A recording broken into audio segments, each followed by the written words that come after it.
Hey, good afternoon, everybody. It is April 20th, 2021, still in the midst of COVID. Welcome. My name is Carl Hawkinson. I work for the University of Minnesota Extension in Hennepin County, and I pretty much revolve around the worlds of emerging farming, emerging farmers, and agroecology. And along with the Sustainable Farming Association, I run this network, the Twin Cities Metro Growers Network, where we get together and network and talk about all things horticulture. And the whole idea of it was to actually get together where people grow and where people are. And of course, Mr. COVID messed that all up, but we're doing pretty well with the Zoom here. So today we're going to take a little different tack, and we'll learn all about that. We're not going to be talking so much horticulture, but I think as we've all been learning, the food system has a lot more to do than, big tractors and red barns. The food system has a lot to do with people that eat food. And I think we're all becoming more aware that we need to jump in on that system. So just a little thought on today, waiting for the Chauvin verdict, the crazy things that are going on around the world and COVID. It's a fretful, upsetting time, and sitting around staring at screens and all the restrictions. So it's hopefully somehow it'll make us better and stronger. And I truly believe we need to act on. The one good thing COVID did was show everybody the inequities in many ways. So I would just like to acknowledge that. So I introduced myself, a little bit about the Growers Network, and then we'll just do some quick introductions of the main folks here today. And then we'll go into a little depth of where this all came from, and then talk to hear from our urban and rural counterparts. So Katie, you want to say a few words about FSA?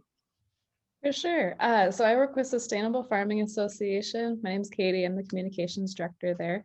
And so we partner with Extension and with Carl to put on the Twin Cities Growers Network. And what Carl was describing about the TC growers coming together to share information and talk and share experiences and learn from each other. And that's what SFA does on a statewide scale too. So we're a farmer to farmer network. We're interested in growing sustainably and regenerative and spreading those practices and in ways that are economically and socially equitable as well. And so we have like 10 chapters around the state, depending on region. And so the Twin Cities Growers are kind of the Twin Cities chapter, so to speak, without being a chapter. But yeah, I'm really excited to be here on par with what Carl was saying. When I learned that this was happening last week, that was a really bright spot in the week, and I'm really excited to have some more urban and rural connections happening, because it feels good to be working together towards something good right now, and I'm excited for this. So I'll let my colleagues take it away. Thank you, Katie. Yeah, networking is peer-to-peer learning, and that's what we're all about. Connie, want a little introduction? Yes. Absolutely, just really slow on the mute button. You'd think after 13 months I'd get that one right, but it takes me a little bit. Yes, welcome everyone. My name is Connie Carlson. I'm wearing a few hats today. I will start out by telling you that I'm part of the Sustainable Farming Association as well. I sit on the state board as the chair. And just to echo what Katie said, SFA is a 30-year organization that really came out of the farm crisis of the 80s. And what we recognized at that time is that what strengthens us, what builds us, what connects us is those relationships, that farmer to farmer work that shares innovation, shares good ideas, shares their ups and downs. And so this event today is really a continuation of that idea, is how can we reach across? How can we connect and build on that tradition of innovating and connecting? So really proud to be part of that organization, really proud of what Carl and Katie are doing with this forum.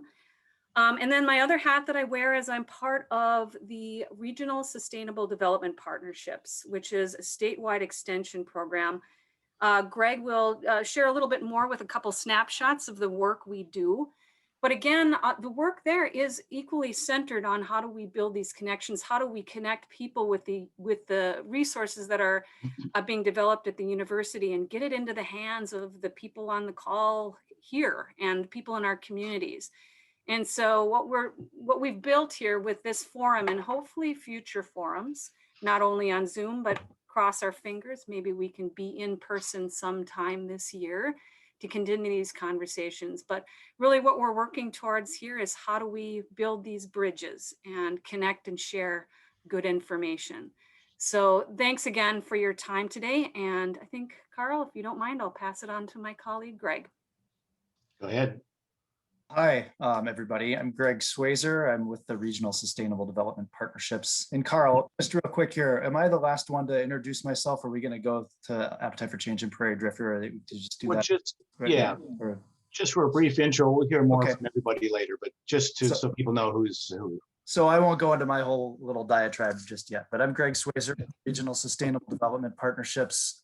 So I work with the RSDP, which is part of Extension. I work statewide on sustainable agriculture and food systems issues. Been running around the state for about 10 years now doing this stuff, but I also live about 3 blocks from Lake Street, 3 blocks from Minnehaha. So I'm in the middle of Minneapolis too. It's a part of my community. It's my community. And I've also, been a part of SFA, Land Stewardship Project, all these groups for years and years. And just really excited to be doing this work, and I'm excited to be helping change the world for the better. And I see, right now we kind of have this unique opportunity thrust upon us, like it or not. So I'm just here to try to move that work forward and include everybody together. Thanks, Greg. The main participants here today are Appetite for Change and Prairie Drifter Farm, but we'll hear a lot more about them later. But Daryl, if you want to just introduce yourself and just a brief on Appetite for Change. Excuse me. Apologies, dealing with a sore throat this morning, but Daryl Lindsay with Appetite for Change. Current title is Vice President of Programming. I say that because as a growing organization, next week my title may be something else, but it all means I do whatever they tell me to do whenever they tell me to do it.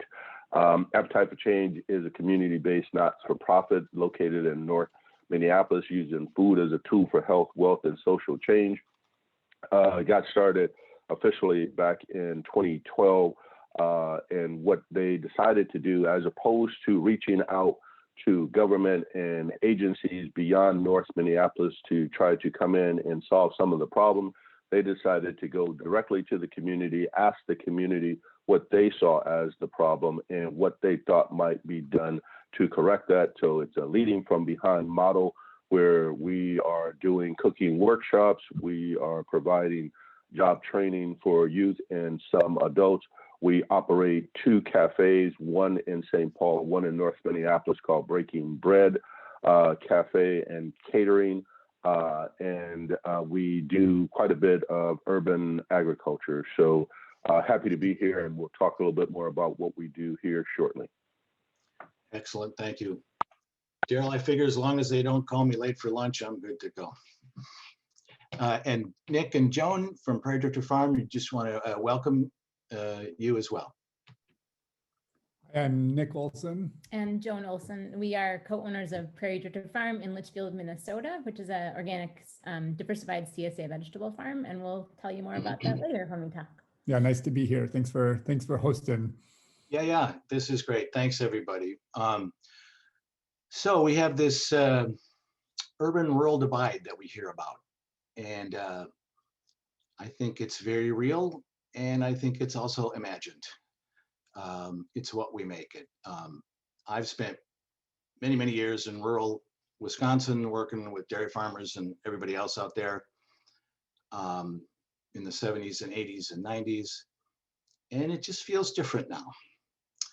And there's just cultural differences and distances. But yet, and Connie and Greg are going to talk about this in just a little bit. Circles are getting bigger and people are realizing they're kind of working on the same thing from different angles.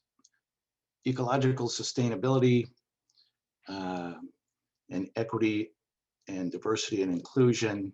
And I think we have a moment here. I mean, if you think of Black Lives Matter, Me Too, Water is Life. I mean, all these things, I think they're all totally related. And I think now is the moment. And so this is ultimately where we're going. So we're just starting out today. But this came from an idea with Greg and Connie. So do you want to talk a little bit about where this all kind of came from? Sure. So to start, I'll just give you a little bit of a background about who and what the regional partnerships, the regional sustainable development partnerships are. So let me share my screen here. Just a brief couple of slides here. Can you all see my slide here with the regional partnerships? So essentially, the Regional Sustainable Development Partnerships, we're an organization within the University of Minnesota Extension. We serve greater Minnesota explicitly. We work in the 4 focus areas that there are little pictures of here. So we work in sustainable agriculture and food systems, natural resources, clean energy, and vibrant communities. Those are our 4 focus areas. So we were set up about 20 years ago, a little more, by the state legislature explicitly to serve greater Minnesota. So by design, our service area does not include the Twin Cities metropolitan area. It serves Duluth, Rochester, Bemidji, Brainerd, other cities, other larger cities in the Minnesota, but not the Twin Cities. And the reason they did that was because at the time, and maybe not, I'm not sure, but at the time there was at least a perception that there were a lot of resources in the metro area to do sustainable development work of various kinds, and that greater Minnesota was left behind. So the legislature got together this program specifically to also bring those resources to greater Minnesota. So we connect people, organizations, individuals, groups, people wanting to do sustainable development work. We connect them with University of Minnesota resources. At any given time, we have about 100 to 150 small projects going on with those, working on those focus areas and community-based projects. Food, this is just a little a scatter map of our food projects from, I think this is probably a couple years old now, but here's just a list of our food projects. We've got, as you can see, we sort of serve all of Minnesota. There are little holes, but in any given year, those holes might be full of projects too, and there might be new holes. So it fluctuates. Let me get out of my screen share here for a second. So if you want, in the chat, there's a list of our current projects, all of them. But anyhow, just wanted to give you that background.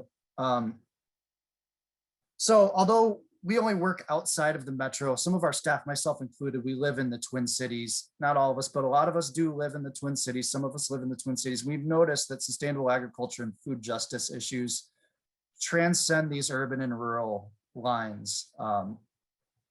We lose opportunities when we don't connect our work together. I wanted to acknowledge and recognize that racial justice and social justice and even the broader sustainability movements won't succeed until we can come together and share our work and our resources and our commitments to each other. So this program right here, this work bringing bringing urban and rural groups together with Carl Hackinson, who serves Hennepin County with Extension, these urban and rural components of Extension. We're just hoping to bring each other together and build those bridges, to start build those bridges. So today we want to start this conversation. We introduce a pair of farming organizations, one from Minneapolis and one from Southwestern Minnesota. And in about a week, we'll continue on with another connection. We'll bring together another group from Minneapolis, another organization from Minneapolis with a farm from Northeast Minnesota. These meetings will be short introductions and conversations, and we'll use these to set the table for larger, deeper, and broader meetings that will bring people from the Twin Cities Metro and people from greater Minnesota together, people who care about the role of clean, healthy food and farming and how it connects each other to nature. If all goes well, eventually we'll be able to visit each other's farms and visit each other's organizations and actually get together and know each other, because we can't really understand, and when we see these things in the news, we can't really understand and empathize with each other until we know each other. And I think that's one of our barriers. So right now I'm hoping we can start that work today with just this little first step and watch it grow. So I'm really excited to see all you here, and thanks for joining us. Thanks, Greg. And Connie, you want to add anything from your perspective on this?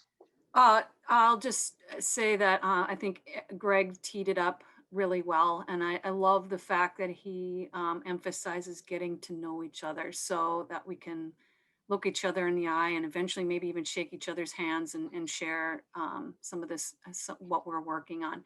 And I'll just say that this it's close to home. I grew up in rural Minnesota, west central Minnesota, small farming community, and now I find myself at the university again, reaching out to familiar places and then new places across the state.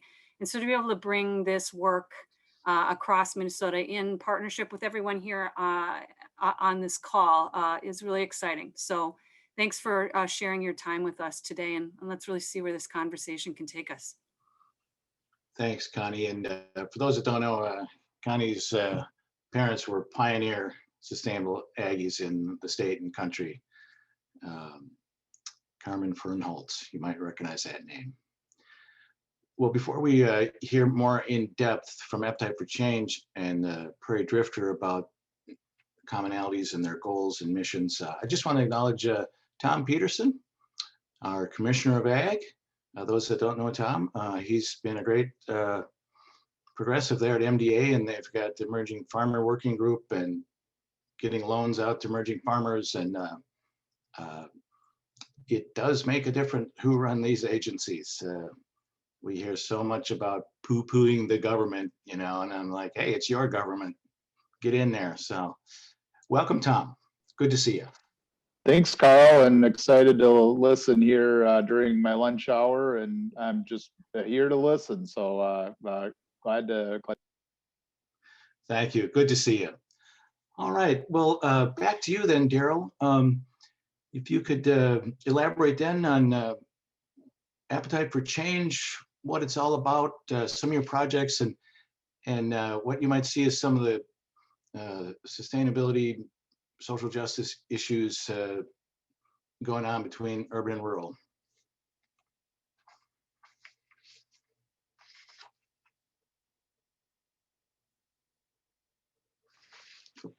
All right. There you go. Thank you, Carl. Sure.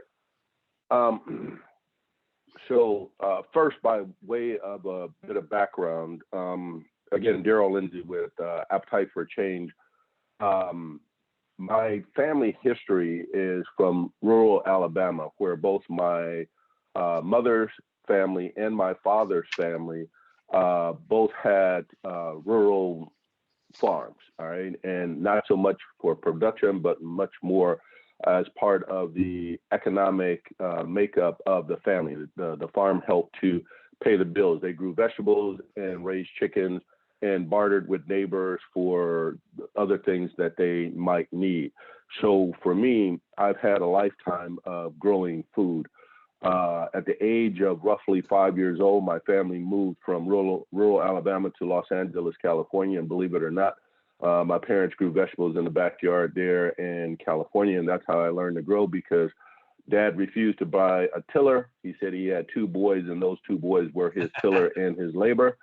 And so me and my brothers really grew that land, and you know, Mom bought a freezer, and she would do what she needed to do to freeze it. And over the winter, the things we grew in the summer, we would eat. So that was ingrained in me, so much so that once I became an adult and got married and began moving around, I can remember my wife and I, while living in Omaha, there was a vacant lot across the street from the property where we lived. Each summer, the grass got pretty high there, and because it's Nebraska and it's pretty hot, you get bull snakes that eventually would come across the road from that vacant lot into my backyard. And I really didn't like that. And so being a city boy, I decided what I'd do is I go over there and cut that grass down.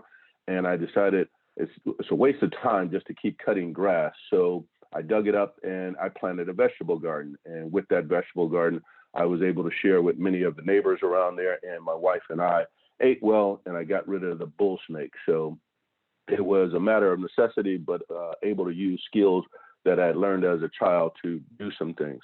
Upon getting here in the Twin Cities, I think I moved here in, well, I don't remember now, 2011, no.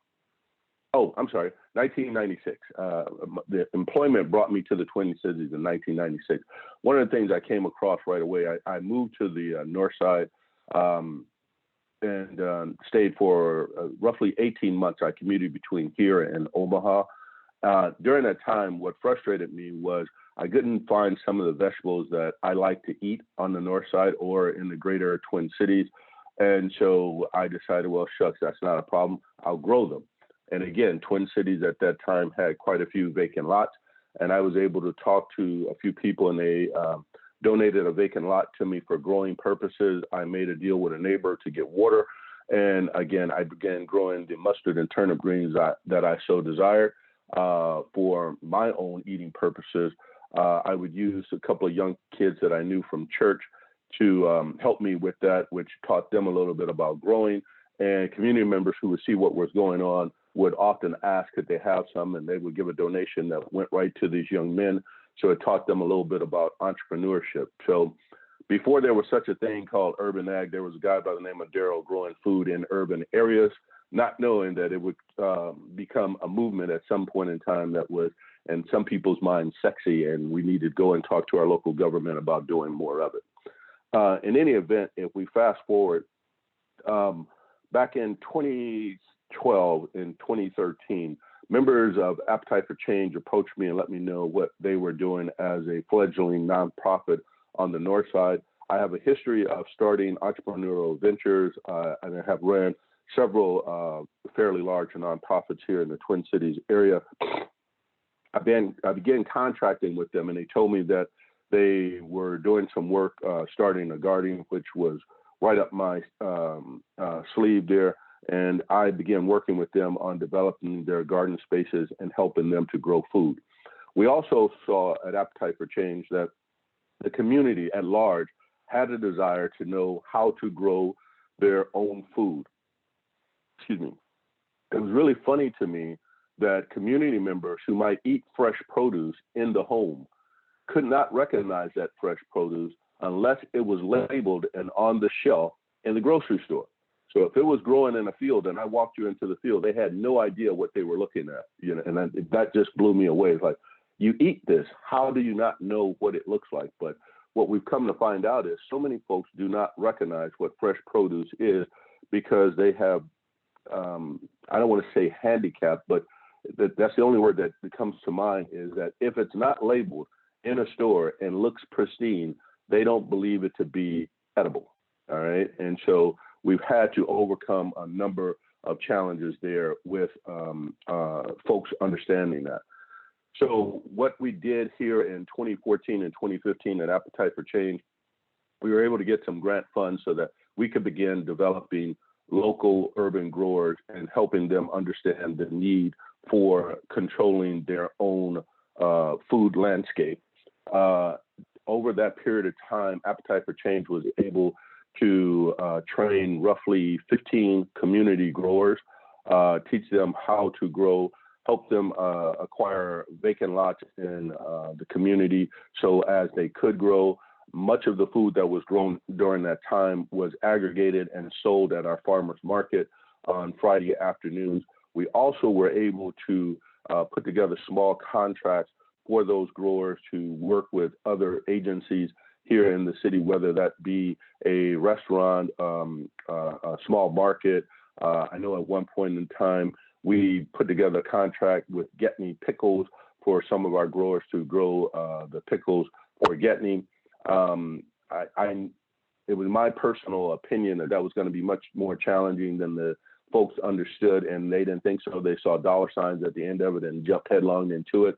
And as you would expect, it didn't go well because Getney is looking for high production and very specific sizes, types of pickles and these types of things. So that in itself was a challenge.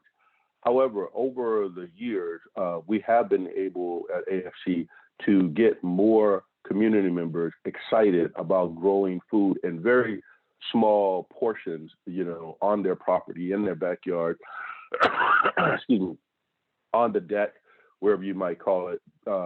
That is taking place. I need to say also too, especially in light of everything that's going on in our community right now as well, I personally have been approached by various community members over the years who would come to me and quite frankly say, Daryl, I've watched you over the years. You've been an executive for a nonprofit. I know you're talented. You can do this, that, and the other. Why are you doing this slave labor? You don't make any money, you know, doing this old slave work. And I'm like, what are you talking about? Well, growing this food, that makes no sense. You could be sitting behind a desk doing this, that, and the other, and you're out here getting bug bitten and everything else to grow food. I said, dude, I love doing this. This is how I eat. I then asked many of them the very same question that I would ask others. How much do you spend per month on pharmaceutical medication? And they'd give me a number. And I would say, I spend zero. I have no chronic diseases. The food that I eat is my medicine, all right, as well as my therapy. So while you're stressed out and, you know, spending hundreds of dollars per month getting pharmaceutical medicine, I'm out here in the sun growing the food that I want and can eat on a daily basis as well as feed others. So I want us to understand that in the Black community, there's a real stigma associated to growing food because that then harkens back to times of slavery and other things, right? So they don't just jump on board because you say we're doing urban agriculture and we're about to grow food. And, you know, they're right in the sense that it's a lot of work for a small return, but that's based on your perception. For me, it's a huge return because I can educate others. I eat well. I've got some black-eyed peas in the freezer right now that I grew 2 years ago that I won't eat because I'm waiting on the right time, because these are good black-eyed peas, folks, and I definitely enjoy them.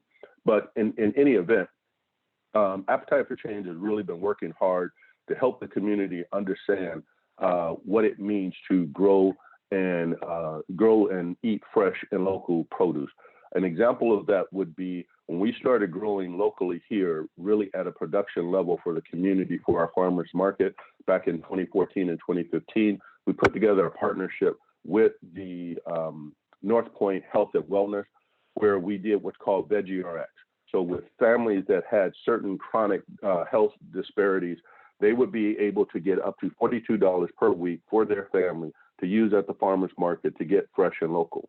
What we know that in 2016, after we had done this work, they did a study and did some reports, and those individuals who participated in the Veggie RX program and ate fresh and local, their health indicators became better. And, you know, these folks were getting healthier by doing so. So we know that there is a real correlation between eating fresh and local and not eating so much processed food.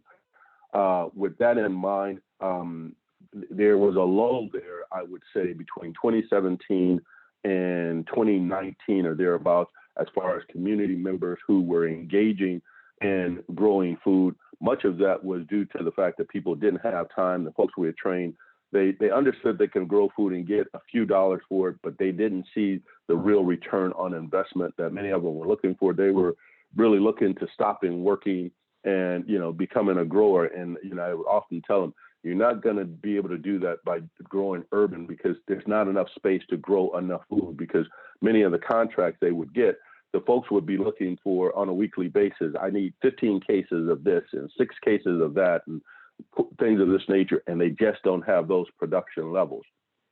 The fortunate thing is that because of the pandemic, with people being socially distanced, working from home, or laid off, there was a lot more time for them to grow when this pandemic actually started. And so that really, really helped us as far as when we did our plant distribution, we have many more people come to get plants than we have plants for. And so we were able to really, really grow the number of people who began growing food themselves. And I don't know if any of you've ever experienced it, but when a person who's not normally a grower finally figures out how to grow something and then is able to harvest it and eat it, there's a light that comes on in their face that you can see. They are super duper excited, right? And they want to continue doing this. They want to learn more. You don't have to push them at that point in time. You may have to tap them down because they get super excited. The fire is lit under them to begin growing. And so one of the things last season that happened, we had a lot more folks who were growing, a lot more folks who were excited about growing. In May of this year, I believe the date is May 12th, we'll have another plant distribution where we will provide plants to community members who are interested in growing. And right now we're expecting it to be a large number of folks, and we are excited about that. The bottom line is that many of these changes take time. It's a slow process, and we need to figure that out. I'm really excited about this conversation that we're beginning to have about rural and urban growers, because one of the things we've done at Appetite for Change is we partnered with Big River Farms, and we would take youth out to Big River Farms, and they would give us some space out there to grow. One of the things we did with that is the youth that we worked with were given those spaces, and the premise was this: you live on the little prairie, and what you grow will sustain you during the winter. So how's it going to look? All right. And so the youth would then try to grow. There were challenges with that, and we were intentional about making sure that there were challenges with that, because we wanted them to understand that at some point in time, Americans had to live off of the land, and what you grew sustained you through the winter. And if you didn't do a good job with that, you didn't eat that winter. But it was great learning for the young people to get them out of the city, to go out here and work on the farm there at Big River. Many of them, believe it or not, afraid of chickens. So all of these little tough urban kids who think they're, so whatever, we got out to the farm, and I had one attack chicken, and if they didn't act right, I put my attack chicken on them, and that would get them in line. So, but to experience the sheep and the lambs, the goats, the chickens out there, understanding simply where your food comes from and what's the effort that it takes to get it from farm to store to table was really, really huge.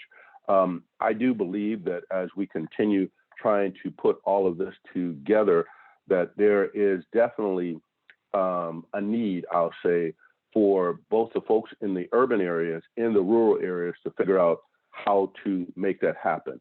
Beyond the individuals here on this call, I've been in touch over the years with a number of farmers who do really large production farming across the state of Minnesota. And they really want to figure out how do they connect to the inner city with this urban and rural farm situation. None of us really know the answer, but we're trying to figure out what might that look like. Is that, us having community members that lease, let's say, a quarter acre from a particular farmer so that they can grow some specific peppers that are not available here in the city, in the United States. I've got a guy where we did a deal where he brought some peppers back from the West Indies that didn't grow anywhere else, grew them on a farm outside the Twin Cities area, where he then was able to produce his own hot pepper sauce. I'm telling you, I love it. A lot of people don't like really, really hot stuff, but we loved it.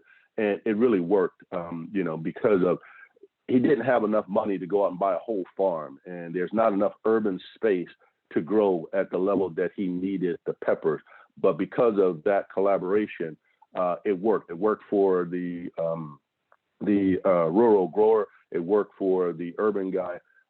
So again, I think there are other small arrangements that can be made where, we have these large farms that, have some space available from time to time. They're not doing much with it.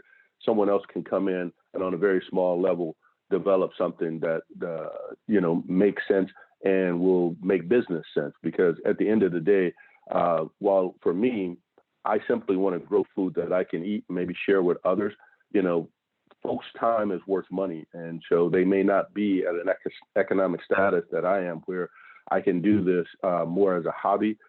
They need to do it both for a hobby and for sustainability. So we want to try to figure out, how do we make that happen? What might that look like? I believe by doing that as well, we continue to break down silos, right? One of the things we're talking about right now is urban farmers and rural farmers. As part of another network of folks that I was talking to, I said, I think it's my opinion, in a couple of months, I'll be 59 years of age. Some of you may have seen recently the situation with Dante Wright and him being killed by the police. When I saw the body camera footage from the officer of that incident, the first thing that it harkened back to for me was that when I was his age, 13 through 22 or whatever, anytime I was at home, if me, my brother, and my friends ever left the house on a given afternoon to go out, my dad would grab us all and tell us, come here. What are the rules? What are the rules? If in fact you come in contact with the police, how are you supposed to act? How do you engage, right? And we'd go through it and we'd tell him all the time, Dad, you told us this before, we know it, we know it, we know it. Well, what hurt me was the fact that I felt like no one told this young man how to engage appropriately with the police, because for whatever reason, he started moving at the wrong time, all right? And I know from what Dad preached into me, that wasn't the right thing to do. And I'm not making a conclusion one way or another about anything that happened. I'm simply saying that it hurt me because at age 59, we still need to have that conversation with our loved ones about how do they engage with the police, all right? And so, if in fact we break down some of these silos that we have, and they're very simple things and stuff, right? Urban farmer, rural farmer. Can we just be farmers, right? Can we just be community members? Can we just be Minnesotans, right? Whatever the case may be, once I believe that we break down some of these silos and stuff, right? We don't see as each other as the other, but we see each other in a more inclusive way. And so therefore, we're going to try to figure out whatever the missing or the unknown is, so that we get closer, so that we do a better job of being good neighbors to one another. So, I say all of that to say, as I've said in these meetings before, I'm looking forward to this happening, because as a young person who born in New York, raised to some degree in rural Alabama, and then spent most of my formative years in Los Angeles, California, having been able to travel abroad and live abroad for many years, and now a citizen of the state of Minnesota, I believe it's incumbent upon myself to try to help us all, as well as work with others, to figure out how do we all have greater understanding that we're all human beings. We all need the same thing. We all need to be loved. We all eat food. And, it's a great thing that we come together around food, because that's the mission of Appetite for Change. And I'll stop there. There we go. Thank you so much for that. Well, I think we're done now. Encapsulate the whole thing. Daryl, that was wonderful. And you're spot on with your observations and your goals. The image of somebody that's never grown a tomato before, especially youth. I've seen this in North Minneapolis and other places. We've been so disconnected from our food. It's just a travesty. So, some of these community gardens, they don't look great. It's not production. But a kid holds up the tomato. I grew that. And then when they go in the store and they see a tomato, it's just huge. And thank you so much for what you just said about us getting together and breaking bread. I mean, I believe food is the gateway to ecological and social understanding. It's so basic. I could go on, but I will not. I would like to turn it over to Nick and Joan and tell us about your farm and what you're all about. And boys and girls, let's see if we can pick up some commonalities in what we're talking about here. Nick and Joan, thank you so much. Love to hear about Prairie Drifter Farm. Right, we're gonna share our screen here so you can let us know if this is working. We have a couple slides. I can see it.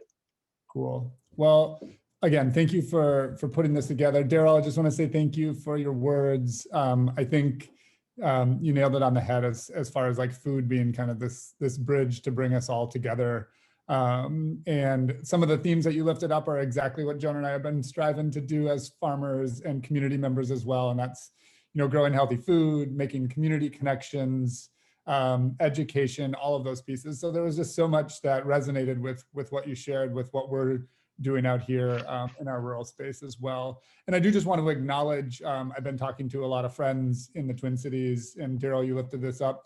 Right now, the situation in Minneapolis and St. Paul looks very different than it does in rural spaces. And I just want to name that because as Carl mentioned about this urban-rural divide, some of it's real, some of it's not real. That part's real. We don't have National Guard in our city right now. And we have police officers who go to church with us and come to soccer games in our community. So some of those pieces are real. And I just wanted to lift those up, especially with what's going on currently. So just wanted to name that. So Joan and I are out in Litchfield, Minnesota. And Litchfield is on Dakota land. So if we think about who was here before us, I do want to also mention that we are on land that was stolen from the Dakota folks prior to the homesteading of this area. We've been here in Litchfield since 2010, and we have a certified organic vegetable farm. And we predominantly do community supported agriculture. So we are growing food for our community, and then we are delivering boxes weekly to our community. And the community that we're serving is Litchfield, Dassel, St. Cloud, and Sartell. Nothing against the urban folks, but when we started this farm, we said, hey, let's see if we can't find enough people in rural spaces who also want really good food, because most of the models that we were seeing when we started farming was to deliver really good food to the Twin Cities area. So we just said, hey, let's see what it would look like if we were able to take this food and keep it in our community. And guess what? Like, we found really quickly there's a lot of folks in our space that want this food too. So another common bridge is folks coming together. So we've been able to serve local communities for the past 12 years on our farm. We also work with a couple food co-ops. We work with one restaurant, shout out to Crew in St. Joe. And then we also just started to do some farm to school the last year. Some of our local school districts got farm to school money and are now moving into the realm of being able to offer local food at the school. So that's something we've been striving for years. And now that there's space and money for the schools to do that, we're really excited to be working with the schools. And then we have one project kind of floating out there that we're really excited about, and that's through a local church that just got money to create a commercial kitchen, which would serve meals to seniors and daycares in the Litchfield community, and they are looking to incorporate local foods into that as well. So really, really excited about having more touches of our local food within our immediate community. And then just lastly, we also work with the food shelf here in Meeker County, and then the food shelf in St. Cloud at Catholic Charities. And I think last year we brought over 3,000 pounds of food to our local food shelves. And that's something that we're really proud of being able to do too. And there's a great organization called Harvest for the Hungry that also helps financially support farmers to bring food to the food shelf as well, which we're involved in. And just how we got to farming, I have a background in geology and Nick has an education background. And we both met through doing environmental education up at Wolfridge in Finland, Minnesota. And I think it was there we really started to understand the intersection between eating and environmentalism and impact of sustainability. I taught in California for a year after working in Minnesota in environmental ed, and Nick taught in Argentina for a year. And then we spent about 4 months traveling through South and Central America. And I think in our 4 months traveling, probably saw more farms than we had seen in the United States in our lives. I grew up in a small rural town in Wisconsin and was surrounded by agriculture, but it looked really different there. And I think it really piqued our interest in really learning about how to grow food we can eat ourselves. So we got internships on farms after getting back from South and Central America, hence worked on about 3 or 4 different farms, and then started our own farm in Montevideo, where Nick was working for a land stewardship project, and then finally found a farm here in Litchfield in 2010. So we came at it from environmental education. We really thought we were going to be doing an educational farm. and really quickly got the production bug and really wanted to start really raising food for our communities. So we shifted from an educationally based farm to a production farm, but have kept those lines of education, which we'll talk a little bit more about later. I think teaching is sort of in our blood, and so that's been driving our farming as well. Yeah, and as Joan mentioned, I've been working with Land Stewardship Project for 12 years, working with the Farm Beginnings program. So working to get more farmers on the land, and just really excited.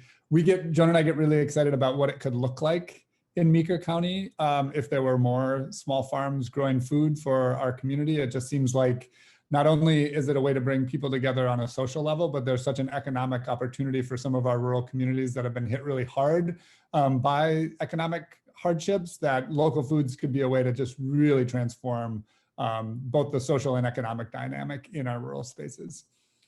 So Daryl talked a lot about their goals at Appetite for Change, which we're really excited to see. And we're just going to quickly go through a couple of our goals as well here on the farm. Yeah, so and just to like state again, like we are a production farm. So as much time as we like to spend on goals and kind of that broader, bigger picture piece, we actually also really have to grind every day. We have a small crew, and it takes a lot to get food out the door and delivered and grown well, especially on a certified organic scale. So shout out to all. I think I saw at least one of our former employees on the call. So shout out to all of our wonderful employees who have worked for us over the years. So on our farm, actually, I'll just say real quick, in order to run our farm, which we're operating about 6 acres of certified organic vegetables and cover crop, for us to do that, it's Joan and I full time. We have 2 amazing little kids that help out, but not really, Abe and Freya. And then we have 2 full-time employees that work with us the entire season. We have one to 2 part-time employees. And then we have 5 or 6 weekly volunteers that come out and help us on a daily basis too. So just thinking about 6 acres and 10 people. And if we think about all the acreage that we have in Minnesota that's dedicated to agriculture, just think how many people we could have involved in agriculture if we were able to transform into a more local food-based system. So that being said, Daryl mentioned this too, just like part of the reason that Joan and I farm is because we like to eat really well. It's actually really hard for us to eat many other places because we've become so accustomed to the good food that we do produce on this farm, and that some of our local farmers produce too. So we spend a lot of time eating other farmers' food as well as ours, because there's certain things that we don't raise on our farm.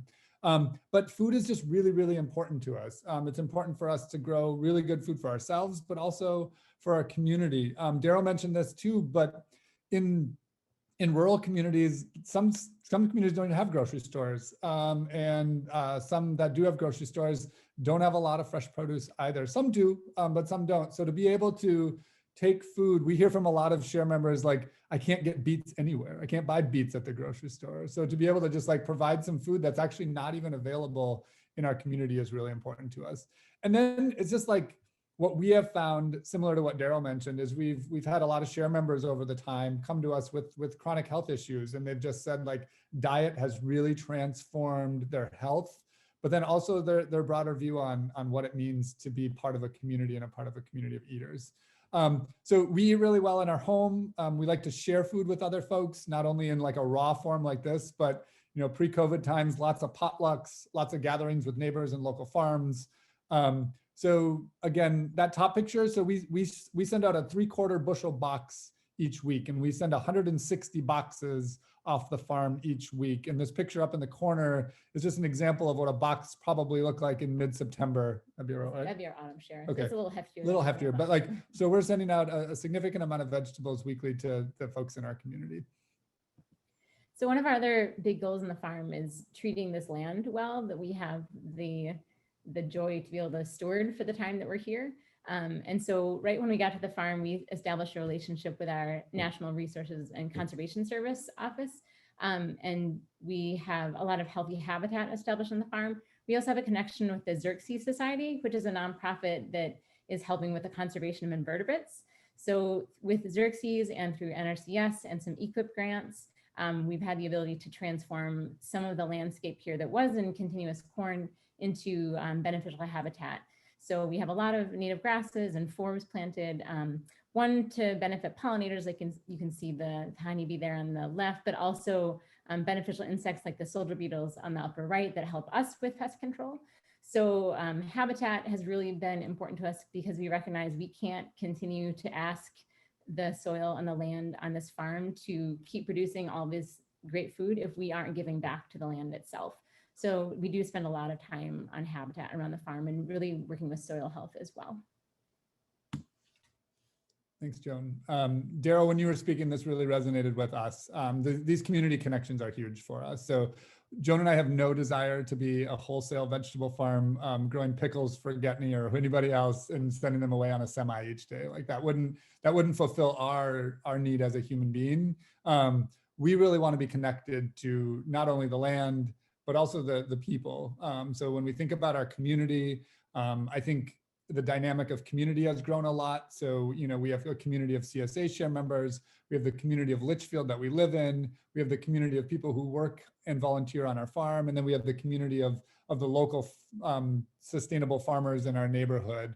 And all of those different communities are really important to us. So finding ways to bring people together onto the farm is really important. I think sometimes Joan and I take for granted the farm and its space because we're here every day and we're working every day. But we both have fond memories of going to our grandparents' farms, and a lot of our community has fond memories of coming out to our farm as a place to, you know, help clean onions or help spread mulch on garlic or help harvest carrots or simply come out for a meal and have a potluck or walk around the farm.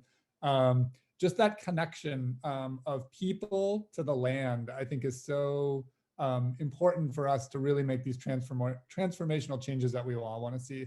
We all are rooted in a connection to land somewhere, and unfortunately for a lot of people that's grown further and further apart.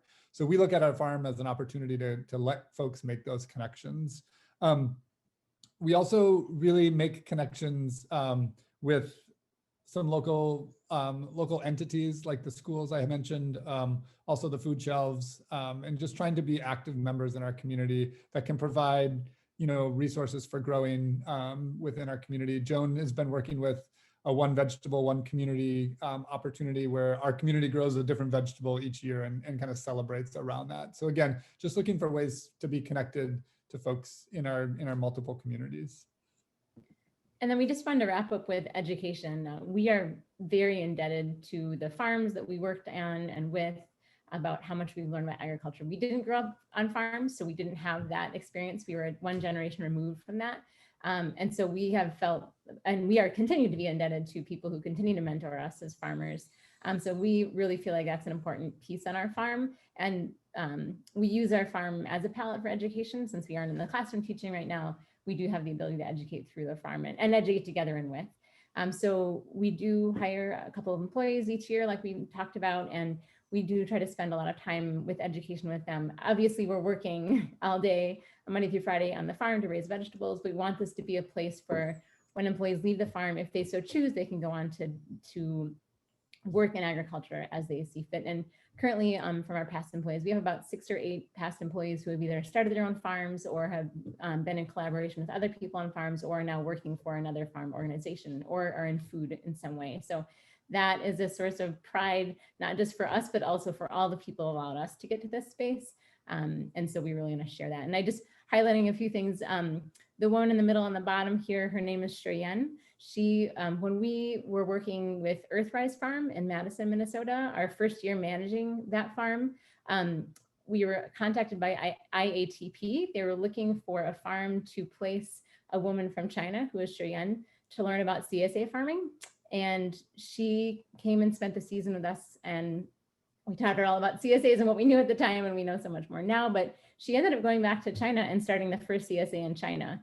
And she ended up translating a really quite popular book about how to run a CSA farm into Chinese. We still are in contact with her. She's absolutely lovely. And we learned just as much from her as she did from us. And I would say that's true of all of the folks who have worked in our farm. You know, and our kids are, Abe and Freya are there on the left. This is one of the reasons we also chose to get into farming, is we had this desire to raise our kids on the land and on a farm. And this has really come full circle for us. And we are so appreciative of all the people who worked here and added to what Prairie Drifter Farm has become now. Yeah, and just in closing, Daryl lifted this up too, and we've said it before, but I do just want to say it again. You know, Carl, you mentioned at the beginning how it feels a little bit different now in rural spaces and urban spaces, maybe more so than it did in the past. And I think with some really icky politics and a variety of other things, it has felt a little bit more that way since, you know, Joan's lived rurally her whole life. I've been living rurally for 20 plus years, and it feels a little bit different right now. And I do really want to just lift up that, like, there are so many people in rural and urban spaces who share the same values and want to connect, that we do need to really kind of force ourselves out of some of the rhetoric that we're hearing. Not all rural white folks are racist, and that's something that we've been told. And eventually people start to believe that. And when you start to talk to folks in rural spaces, they kind of like, it's not that they believe it, but when they hear it enough, they start to kind of get frustrated and own that. So we really have this great opportunity right now to come together, have these shared conversations. And it's been said once, twice, three times, but food and connection to the land can really be that plate and that palette for us to really come together on shared values. So again, thanks for creating this space today. I'm really excited for the dialogue that we're about to have next. And then just Great, in great. more specific, one other item I wanted to mention Yeah, is yeah. that many of our employees are in the metro area or have come from there. And through that connection through our employees, we've made several connections to urban farms or networks in that way. And I think this ability to do this more is really important. It's been important for us as growers to be more connected to urban growers and vice versa. So I look forward to seeing where that can go. Oh, thank you. That was wonderful. Thank you. And yeah, what a time we live in. And what you just said there, most people are good people, despite what you hear on the news. The news doesn't say, well, good people did good things today. But on the flip side, rural folks wouldn't know how to just go to North Minneapolis and navigate and, hey, I'm here, what's going on? You know, so we got to be deliberate about these things. Looks like you had a wonderful thing going on out there.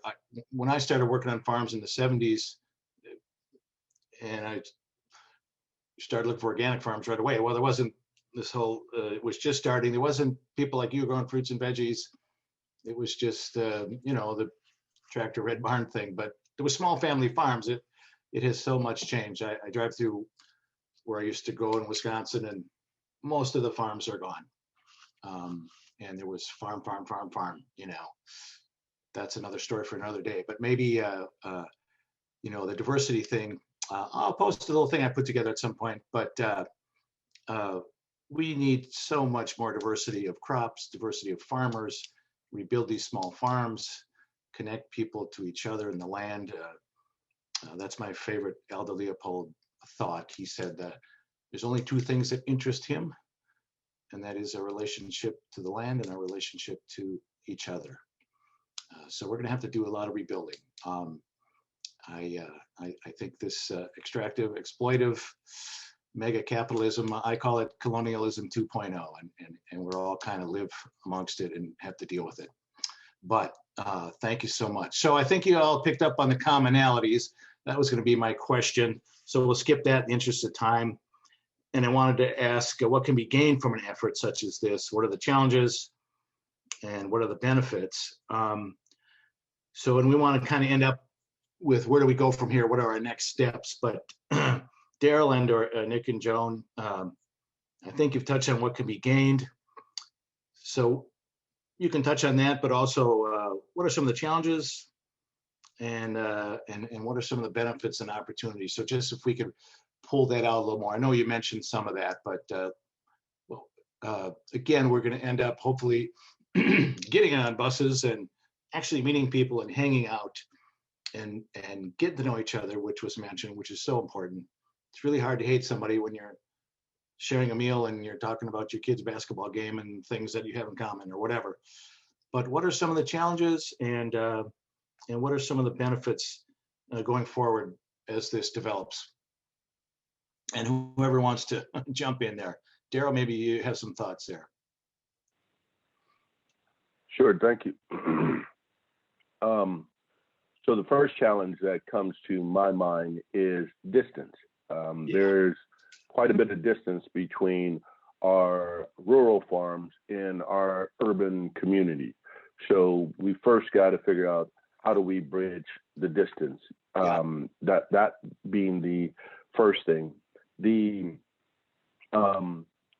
second challenge that I see is not sure how to say it, but what's the common goal, right? You know, is it to get individuals to, you know, use some, again, I'm gonna use language, and everybody doesn't always like language. Somebody once told me that words are oppressive, but is it to get people to eat healthy, or is it to get people to be healthy? All right, and those are really two different things, because one is simply about eating, the other is quality of life, right? And so for me, I would hope that what we're trying to do is build a quality of life model wherein we're tearing down some of the traditional silos and belief systems that are out there, because they aren't based in fact. They're based in a lot of hyperbole and a lot of misinformation. So how do we get that to work? I can imagine that if for whatever reason Nick and Joan and I attended the same church congregation, right? And over time got to know each other. And even though one lived in an urban setting and the other lived in a rural setting, there could be real friendship, real relationship built there.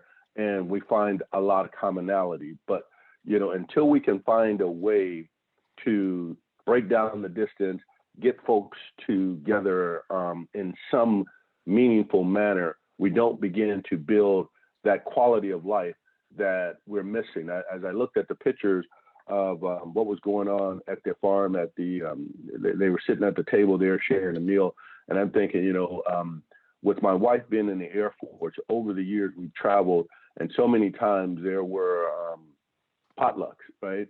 And with very diverse folks coming together with a dish that was culturally relevant to them. And, you know, quite often they bring it and sit it down and you look and you're like, what the heck is that? You know, and they explain it to you and you try it and you're like, wait a minute, this is good. It tastes just like this other thing that I eat, you know, but you had no clue. And it's not like you're going to go out to a restaurant and you look at the menu, the stuff you don't know what it is, you pass right over and you go to the stuff that you recognize, right? And so that's what I mean by quality of life, you know, that learning happens really organically, you know, from person to person.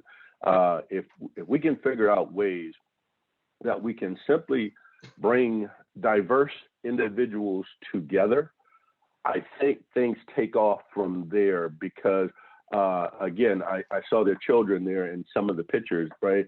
And if any of us ever watch kids don't know that you're Chinese, that you're Ethiopian, that you're from Spain, that you're from Greece or from wherever else. They don't know that you're urban or rural. They know that you'll either play with them or you won't. Okay? Can we all as adults get back to our childhood roots and learn how to play with one another? All right? Because if we do, the biggest thing that happens is that love that's in us all bubbles up to the top again, and we begin sharing. We begin figuring out how to overcome the differences, because, you know, I know that, again, in my experience with sharing with various folks, someone will say, hey, did you know that if you eat this particular dish or this particular fruit or vegetable, it helps you with that issue that you're having over there? And folks are like, no, I didn't know that. And stuff. And then they start doing that. And then, you know, months later, they're like, wait a minute, I haven't had a problem with X in quite some time. That doggone Nick and Joan, they told me right and stuff, right? And real simple. There's no money exchange. There's no expectation. It was simply information shared. So I would say the challenge that comes to my mind is distance right now. How do we overcome that? And once we overcome that, I think a lot of other good things take place. Excellent. Thank you. You're so right. And I love what you said about kids. They don't know. They don't care. They're smarter than we are, you might say. And just physical distance, you know, if we get a bus and drive, that costs money. We got to get some money. We got to figure that out, so there's some challenges there, and it takes time. And if you got to go 4 hours and then got to find some place to sleep and all of that. So there's logistical challenges, absolutely. But I love what you just said. Nick and Joan, what do you see as some challenges here as we try to bridge these real and imagined divides? Right. I think, again, just going back to what was said earlier, there are more opportunities than challenges. So that's what gives me hope. That's what, put me and Joan on this call today. And that's what gives me like excitement to see where this is headed. But there are legitimate challenges too. And I think, one thing as being like a proud Minnesotan, born and raised, I have this perception that Minnesota is this wonderful place and that it's so great for everybody. And what I've realized in the past few years through the hard knocks is that it's great for some of us. So I think one thing that we really need to work on as a state, I like when Daryl said, can't we all just come together as Minnesotans, as good people? And yes, we can. That being said, there's a lot of barriers in our state that are keeping us apart around economic and race lines. And I think about our community of Litchfield, there's a small Latino population, but it's fairly hidden. And a lot of that has to do with the systems that are kind of set up in our state right now that are allowing some folks to kind of be ahead and stay ahead and others not to have those opportunities. So, yes, as individuals, we have some work we can do, but I think we can also really kind of push our state, as citizens of the state, we can push our state to do better for everybody as members of our state. And I think that will really help us create some more opportunities to come together as well. So that's just one thought that I had as Daryl was kind of sharing out, and as I think of my growing up, and then also my current existence here in this community. It's also going to say one thing of I think one challenge that's really easy to overcome is kind of a specificity of connection and invitation. I don't know how many of you have ever had people say like, oh yeah, come on over anytime, just come on over. And how many of us actually do that? Like we really kind of need that specific invitation of like, how about, next month on that Saturday, when are you free? Because you can feel very welcome, but if the likelihood of you taking up a visit or an exchange may not be there unless it's specific and it's invitation, and that can go both ways as well. Yeah, I also think we like one other challenge, and this is just a societal challenge, but like we need to get over the fact that we're too busy, because we're not. We're not too busy to be in deep relationships with good people in our lives. And if we are, then we should kind of reflect on our lives, right? Because oftentimes that's what we hear, and farmers are super guilty of this. Oh, I'm too busy. I can't even brush my teeth because I'm just so busy. And it's like, yeah, but some of that busyness is perceived, and some of that busyness has become like a status thing, unfortunately. Like we've kind of like created a status around being busy. So we need to kind of like desensitize ourselves to like, actually, I would rather be busy hanging out with Daryl and the folks at Appetite for Change than the laundry list of things that I think I'm busy with, like checking email 40 times a day. So like just that kind of like new perception of like, I'm not too busy to build deep relationships, because that's really what I want as a human being, to be more connected. And therefore I just need to kind of break myself from that. That's an excellent point. I think about that a lot in my line of work. You're supposed to be busy. Let's get busy. We're doing stuff, but what are we doing and to what end? What's the point? Okay, you're a farmer, you're busy growing food. That's a direct point there. But yeah, we all sit around looking at TV and whatnot. There's plenty of time. It's just a question of priorities, and we can be happy. I can do something that makes me happy for a while, but real satisfaction, and I think that actually comes with service. But anyway, that's excellent. Well, with the time we have left, let's open it up. So without me even asking, you kind of answered the question. So where do we go from here? I wanted to say next week we're going to be visiting Urban Ventures and Round River Farm, and we're going to kind of duplicate this with two different sets of players. And also next week, Growers Network is going to do a session on tools. What tools do people like, and what are good tools? So where do we go from here? We got a good overview of where we're headed here. We're trying to bridge this urban-rural divide. We're trying to come together to be together so that we can not just break bread and have fun and get to know each other. That's the first point, maybe. But how do we share resources, and How do we get that pepper grower, more of them out on the quarter acres? How do we do all these things we really want to do and take it to the next level, perhaps? And so, you know, there's no roadmap here. We're gonna make the road by walking it, eh? So, what do you think? And maybe Connie and Greg, what do you think after next week's session? We'll kind of go through this again and get a different view from different folks. Although I suspect we'll hear many of the same things. We've all been working on this. Where do we go from here? That's the question. And so let's open it up. You know, we could talk about work weekends, retreats, that idea of what you did, Daryl, at Big River. Okay, you're on the prairie now. You got to grow food for the winter. I mean, the opportunities are limitless. So, what do you think? Where do we go from here? What's next? Well, I'll just say logistically speaking, yes, we're meeting next week with Round River Farm and Urban Ventures. Correct. I'm going to try to do something similar to this with the regional partnership folks, and I see some regional partnership folks are on this call in the future at no currently specified time. I think that I'm also sort of in the back of my head planning on a larger urban rural Zoom together where everyone who's on this call and everyone who's on next week and then the following calls has an opportunity to get together and somehow or another have a conversation, you know, all the people that are on regional partnership boards and work groups and have been following or part of our work with all the folks here. And ideally, it would be great to get a Sarah Mini grant in a year or two whenever we're able to get some buses and fund some hotel rooms and actually get people to farms.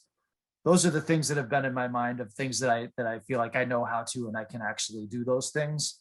But I would be very curious as far as everybody's concerned, like, well, what else can we do? How do we continue these conversations? How do we build on these conversations and expand these networks too? Like it's great if we can go out and have a potluck with Prairie Drifter or in Finland with Round River. But what's the next step? How do we take it beyond that? How do we have like a kind of a potluck with Litchfield or Hutchinson or something, or Finland, and not just your farm, but like the bigger kind of community. Same goes for Minneapolis and North Minneapolis, South Minneapolis. You know, how does this become bigger than just us and our specific farms and organizations? And what's in it for people ultimately? What are they going to get out of it? How is this going to help people eat healthy, live healthy, do whatever it is? You know, why would people do this? You know, got to think hard about that. Kevin, if I may. Yeah, go ahead. So one of the things when you say that, there are a group of growers that I'm beginning to work with here in the Twin Cities, all people of color. My thought is making sure I pull them into this dialogue so that for us at Appetite for Change, one of the things we often do is what we call community cooks. And we've done it here in the Twin Cities and other places. But I know it's early in the growing season, so just getting folks together and having some type of event around a meal is my first thought. But ideally, what I think of a couple of years ago, I took youth down to New Orleans, and they met several other youth organizations down there. And what we did was they were doing urban farming in New Orleans on several different spaces. We went to those various spaces, we harvested various vegetables, and then we took them back to, it's called Liberty's Kitchen, which is a training kitchen down there for youth and adults. Prepared those vegetables, did a roasted chicken, was the only thing we purchased, but with 2 roasted chickens and vegetables that were harvested off of those urban farms, we prepared a meal for a group of about 30 young people, right? And so for me, one of the things I'd like to see done at some point in time through this upcoming growing season is a shared harvest, both from rural and urban spaces, that then provides a meal to this body of individuals as well as some other growers from the north side. I just think that in my mind would be a powerful way to say, hey, look, we in this urban space grew this and contributed. We in this rural space grew this and contributed. We then worked together to prepare it and sat down together and shared a meal and conversation. That is a great starting point, and that's the kind of thing we envisioned. That is excellent. I know Kali Gradick is thinking along the same lines. He farms down there in Georgia, and a member of the Southern Cooperative, Farmers Cooperative. So that's a really great thought. Let's open it up. Anybody have any questions out there, Katie, or is anybody, if you want to just chime in, unmute, and we can go that route for, I said an hour and a half, but we can go beyond an hour and a half if you're interested, so.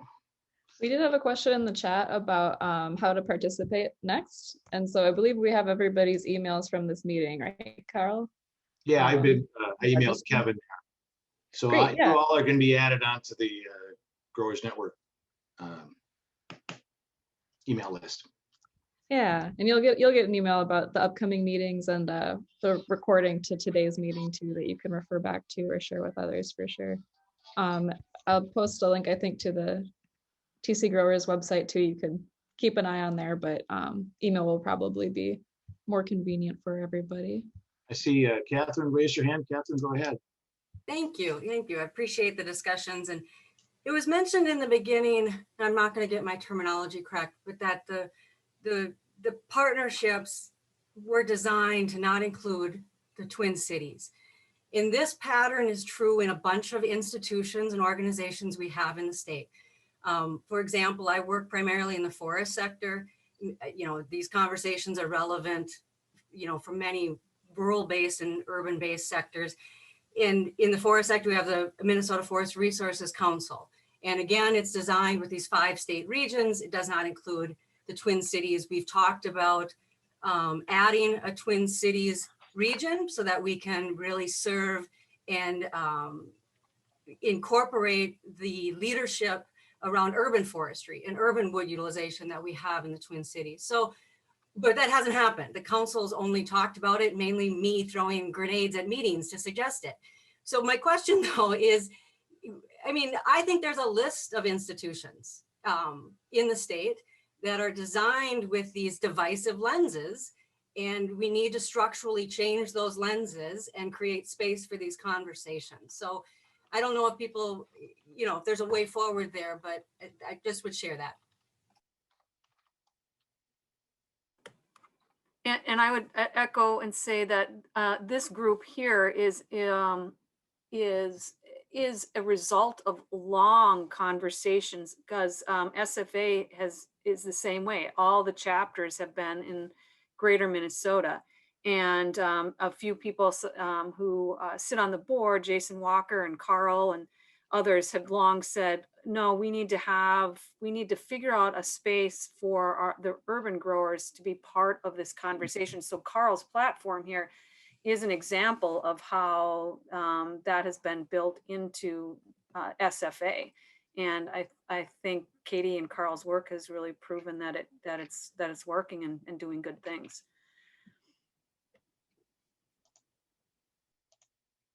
I see a note in the chat here about commodity farmers. Roger, if you want to pose a question or a comment, maybe it's a good chance. Yeah, I mean, I guess I've been on both sides of the divide. I grew up on a farm in Renville, Minnesota, and all my classmates are farming out there now, but on relatively large, you know. So I grew up on say a 600-acre farm, and they all have 1,500-acre plus. And then on the other side, I was processing sheep milk here for 10 years with small farmers that were coming out of the metro area, and, you know, they'd get a small plot of land. And yet they both seem to look at each other as if they're mutual aliens. And I find that I can go to a Farm Bureau meeting and relate to those guys, and I can go to a small SFA meeting and relate to all you guys. But the problem is getting the conversation going between the two. Because when I used to work at Farm America, and when I offered to take them up to the metro area, it was like I was taking them to a foreign land, and they were scared to death. And so somehow it kind of boils down to having some mutual respect, because there's part of my brain that is very sympathetic to some of these guys that are struggling just to keep their farms running on the large side, and they're operating on small margins, and that's another conversation. And the other half of my brain is equally sympathetic for people who are struggling to make do on 40 acres or and they're both struggling, and but certainly on different scales. So I'm just curious, like, how do we get more empathetic maybe? Yeah, Roger, thank you so much. And I feel similarly, having worked in conventional ag for many, many years with all kinds of wonderful, good people who may also be scared to death to drive into the cities. I remember we worked outside of Madison, and the big scary city of Madison was, something they never wanted to drive to. Commodity farmers, family farmers are struggling too. I work with Farmers Union quite a bit, and it's quite a diverse group. And if you have ended up for a lot of hard work and luck and pluck and whatever, and you're growing 2,000 acres of corn and beans, you really kind of are interested in ethanol. So we have big discussions about ethanol. So there's a lot to untangle here, and I think the traditional farms out there have been struggling mightily as well. And I think, we talk about that a lot with a lot of this urban growers and people, and not even growers, but just folks that don't understand ag. It's all just industrial ag out there, and it's all covered with Monsanto, and it's all industrial ag, like, well, yeah, yes and no. I mean, so there's a lot to untangle, and I think inviting some of the traditional farmers to these kinds of things would do wonders. And I think again, just getting to know each other. But thank you so much for that, for those thoughts. And Urban Ventures is going to be next week, and they were our Hennepin County Family Farmer of the Year. We're expanding the definition of family and farmer here. We took them down to get the award at the big ag show. What's it called? Help me out here. The Connie, what's that called? Farm Fest. Farm Fest, yeah. Farm Fest, and it was a mind blower for him to see the technology and the size and the scope of modern agriculture. So it's very educational. But then we all lined up with these family farms to get these awards. So that was really great. Last year was the farmers markets of Minneapolis, but we didn't get to go. Anyway, anybody else? Thoughts, considerations, ideas, questions? Yeah, Carl, if I could add to some of Roger's comments, I would say that, I don't farm. I grew up in the city, so that's where I'm coming from here. But in my time with SFA, I've noticed a lot of, maybe one of our prime events that would bring in a lot of commodity folks would be the Midwest Soil Health Summit. And I think some of the common ground that I've noticed between growers of different scales and of different crops would be the desire for economic sustainability and longevity, thinking about they want to pass to other people or want their business to last long, and they want a good quality of life too, like what Daryl was saying earlier. So those may be some good points to connect with, kind of the root of no matter what you're growing and no matter where you're growing or how much you're growing. I think those are some common goals there too. And then, Connie, do you want to mention the farm tours that Crow River is coming up with in May? Because it's right outside the city. So right. First, I'm going to jump in here. I think Nick and Joan have to jump off, and so I just wanted to make sure to thank you so much for your awesome work and your awesome farm and your awesome thoughts. Joan, you gave a presentation a while back at Farmers Union about food safety. you are an educator. That was excellent. It was one of the best presentations on that I've ever seen. So thank you so much. And if anybody else has to jump off, thank you so much for your participation. Go to our website, keep those cards and letters coming, exchange emails, get to know each other. And I just wanted to, let you know that we can keep talking here, but I just wanted to thank Nick and Joan and Daryl. I wanted to thank you so much for joining in, and we need to make this a bigger tent and get more people involved. So join in next week. We'll kind of do it all over again with a different perspective, and maybe spend more time on the next steps piece. So thank you. I can't thank you enough. This is really fun. It's really wonderful. This is the work we have to do. Nick and Joan, any last thoughts before you head out?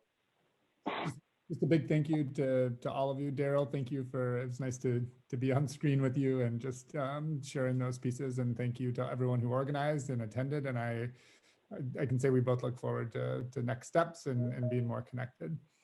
Excellent, thank you. And all right, thanks, Nick, Joan. You guys take care. Great to see everyone. Thank you. And Daryl, any parting thoughts? Well, before I did, the first thing I want to say to Roger's comment, and I know nothing of commodities farming, but what I do know is when we start getting people together, we may have always thought this way, right? And you start bringing other folks to the table and they figure out they think this way, right?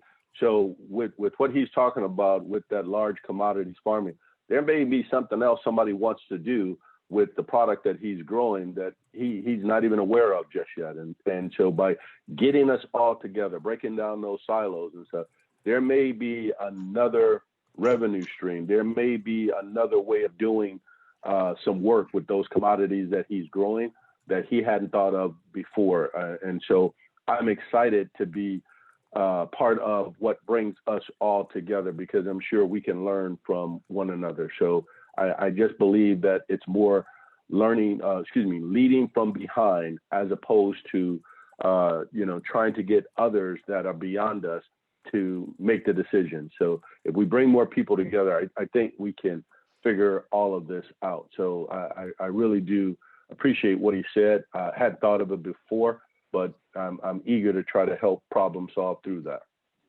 Excellent. Thank you so much. Thank you. This has been wonderful. And that's absolutely right. And, the farmers, the commodity farmers are struggling. We're talking about suicide out there. I mean, people are despondent. They've got their family farms and it ain't working. I mean, there's a whole lot of hurt all over the place. Connie, you were going to mention something coming up. Yeah, first of all, before as everybody logs off or whatever, please know that Carl, myself, and Greg always available for if you leave this conversation and are taking a walk tonight and you get a great inspiration, please reach out to us, connect with us. Katie too, I'm just going to add you to that list. I put my email in the chat. Greg's is there. I think Carl's is on the emails that you've been getting.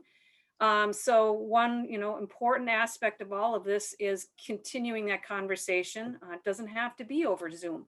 So if you, want to talk to anybody that you heard from today, let's make those conversations happen. And then the other thing I wanted to just say, and thank you, Katie, for mentioning this, is the Crow River chapter of the SFA. We are just outside Twin Cities. I live in Buffalo, so I'm in that group. We cover Delano and Watertown, and we kind of somewhat meander up to the Stearns County area.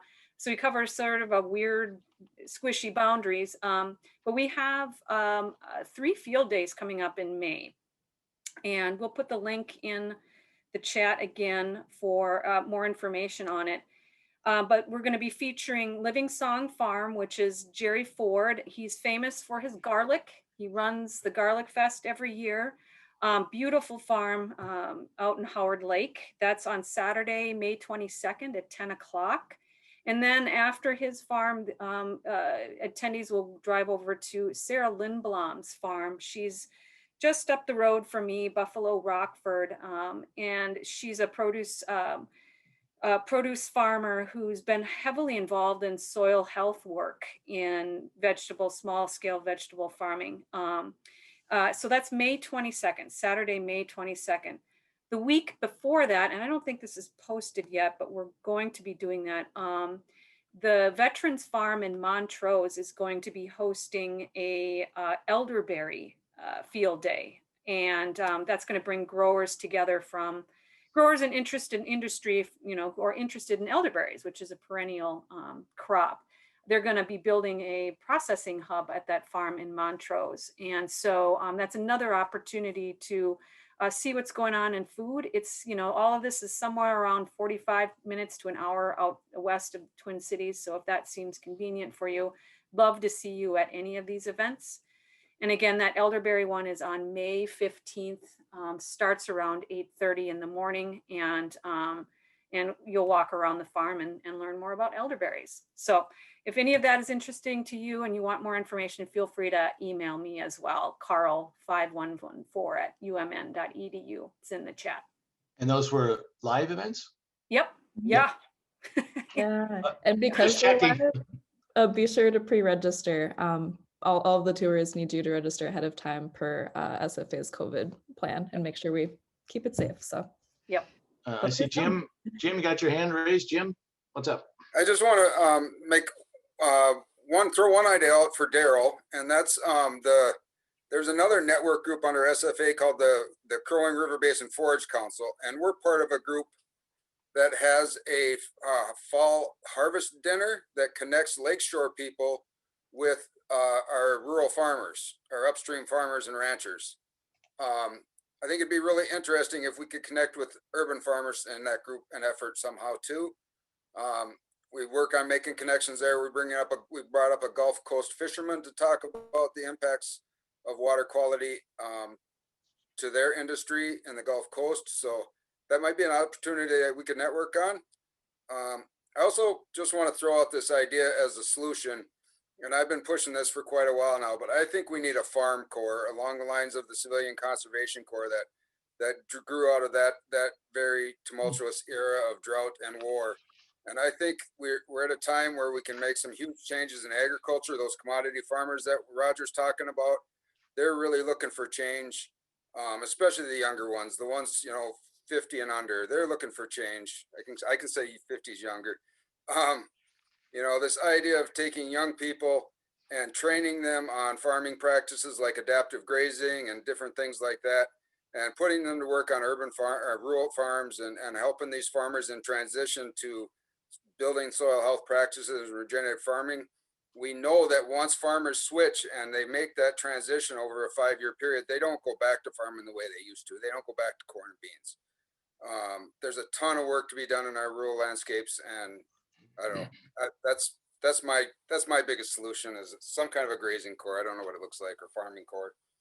Oh, that's excellent. I've actually thought of those same lines. The Civilian Conservation Corps was FDR's first and favorite initiative, and it was all young men at that time, but now we can do men and women, right? We've progressed. Young people need reality. They need substance. They need something to do. And I think getting people out in the land, learning how to use tools in their hands, and we so undervalue handwork. It's just terrible. Anyway, that is a great idea. And I see it. David, is he still online? No. Well, anyway, we're going to see David next week. I wondered if he wanted to say a word. All right. Well, this is very interesting. We can keep talking, and we'll do that next week. I'll send out, let's see, it was the 29th, right? Thursday. Yep. So next Thursday. And then we're going to have something on the 27th talking about tools, back to more kind of horticulture specific ideas. Okay. Let's Carl, see. Yes, can I ma'am. introduce myself to you and your team? Sure. So my name's Edie Barrett, and I'm a grad student at the Humphrey, and I'm here to connect with people in agriculture and get more fluent in the conversation. Over the next 5 months, I'll be working on my capstone project, which is basically environmental issues in agriculture. We're looking at continuous ground cover. And I've also just been accepted into a bio leadership fellowship coming out of England. And it's a global fellowship on environmental issues and changing the paradigm of how we lead through nature. So